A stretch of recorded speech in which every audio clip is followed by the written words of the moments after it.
It's my honor to introduce someone I've gotten to know over the past few months. Fascinating individual and a fascinating background. His name is Scott West, and he was actually the quartermaster on the Steve Irwin this past season in the Antarctic Sea. And prior to this, he was the environmental criminal investigator for the EPA. So fascinating, and he's doing a lot of interesting work for us here at Sea Shepherd. So without further ado, Scott West.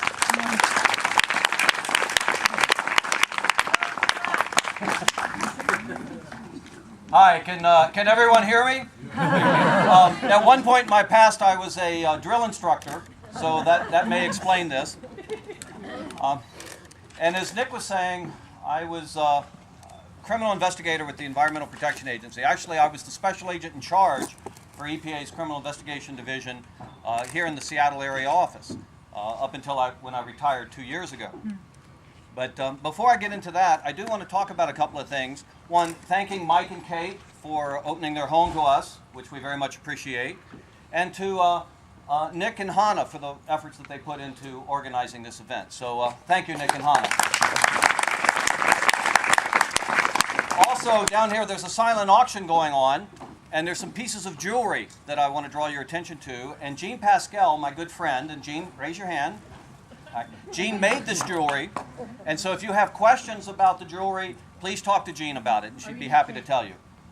So, also down there, I want to point out there is a very interesting hat, and it's a one-of-a-kind hat, although it's not one-of-a-kind because there are two. I'm wearing the other one.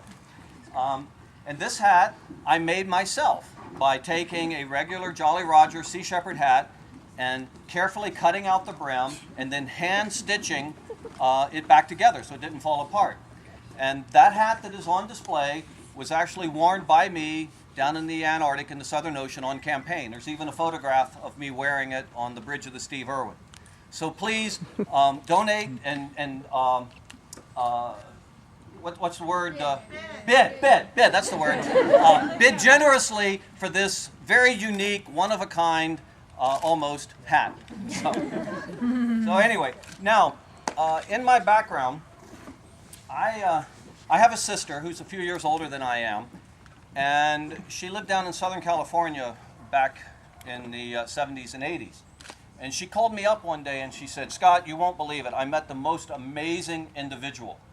And she said she and her husband had the opportunity to hear Paul Watson speak. And she said, "This guy is nuts, but he's wonderful. And you won't believe what he does. You know, he actually gets out and does something about the problems out in the ocean." And she said, "You know, you got to meet this guy." I mean, and my sister is not the most effusive individual, but she was captivated by the personality and the mission and the passion that she heard when Paul Watson spoke. And so I'm hearing this and I'm saying, yeah. But, you know, I thought about it a while, and it made an impression upon me. And this was long before the internet, so I had very difficult ways to learn about this. But she sent me some literature about the Sea Shepherd and Paul Watson, and I was pretty intrigued. And she had met him or heard him speak back in the early 80s, which was only a couple of years after he left, after he co-founded Greenpeace, and he left them because they were too wimpy. He wanted to actually do something and intervene against crimes that were occurring out on the oceans and on the high seas and on the ice flows. And like I said, this was very intriguing to me. Well, a few years went by, and I found myself in the late 80s working as a criminal investigator for the U.S. Customs Service. And my job was to interdict drugs and put, drug lords in jail. And, that seemed like a worthy cause, but it was like, it really didn't strike my passion. And I discovered that I had a passion for environmental issues. And so I decided I wanted to become a warrior for the environment.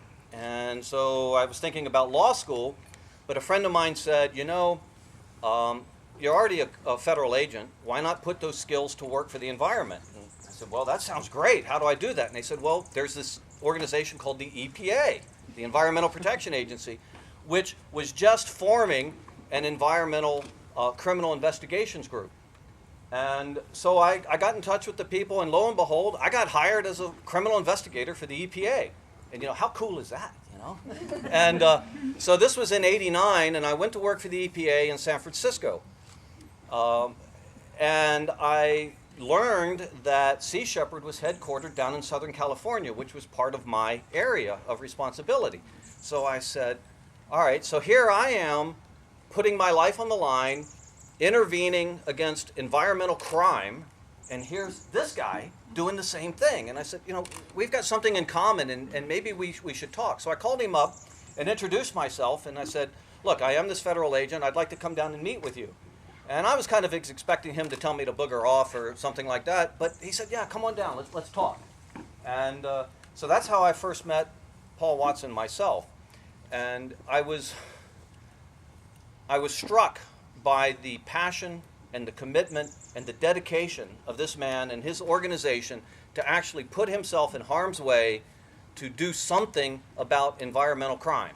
And that's what I was doing. And so I felt a kindred spirit, and I was inspired, very much inspired.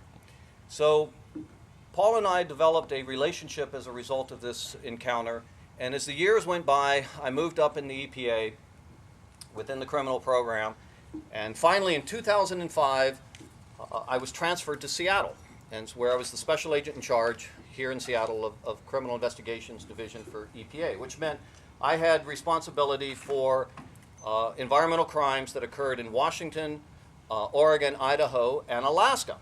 Well, comes along an obscure foreign company in the oil industry. You may not have heard of it, but it was a company called BP.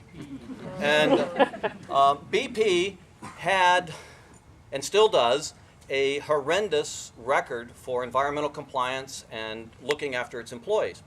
Well, it turns out that some employees found me and came to me and talked to me about a pipeline that existed on the North Slope, and they said, this thing is going to rupture and it's going to pump oil all over the tundra. And we've tried to tell BP about it, and those of us who have told them have gotten fired. So what can we do? So I was looking at that and I was thinking, okay, wow, this would make a great criminal case. I could put all these guys in jail, but that means oil has to get on the tundra. So I tried to get in front of it, but I found that there was no federal hook at the time to get in front of it. So I just had to wait. Well, then I got this phone call in early February of 2006 from one of these guys I'd spoken with, and he was up on the North Slope, and he said, hey, Mr. West, guess what? That pipe's ruptured just like we told you it would, and here we go. And I said, all right, we got them. We got them by the short and curlies. We're going to do these guys. And so I dispatched an investigator up to the North Slope, and we were on it. And my God, it was a great criminal case, fabulous criminal case. And it was enjoying all kinds of support from the Department of Justice and from my agency. The FBI was helping. The state of Alaska criminal investigators were helping us. And we were moving along. And then suddenly, a year and a half later, the U.S. Department of Justice shut it down and said, all right, we're done. We're going to let BP plead to a misdemeanor. I don't get to put anybody in jail, which is kind of what I live for. And it just didn't happen. And I was like, oh my God, you know, the politics had gotten in the way. And I was devastated. Well, along comes Paul, and he says, you know, we don't care about politics in this organization. We can do things, and we can do the things because it's the right thing to do, and we screw the politics, we'll just keep doing it. Why don't you come play with us? And I said, fabulous. So I was able to retire from the EPA, and my wife and my daughters said, you know, Dad, we may go hungry, but you've been talking about this for 20 years. Go do it, and this is the right thing to do. So here we are.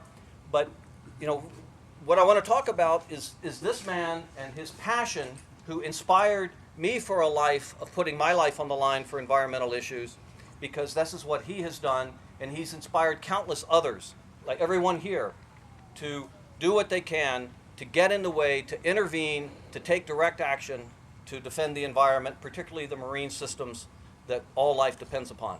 So it is my pleasure to introduce and welcome Paul Watson.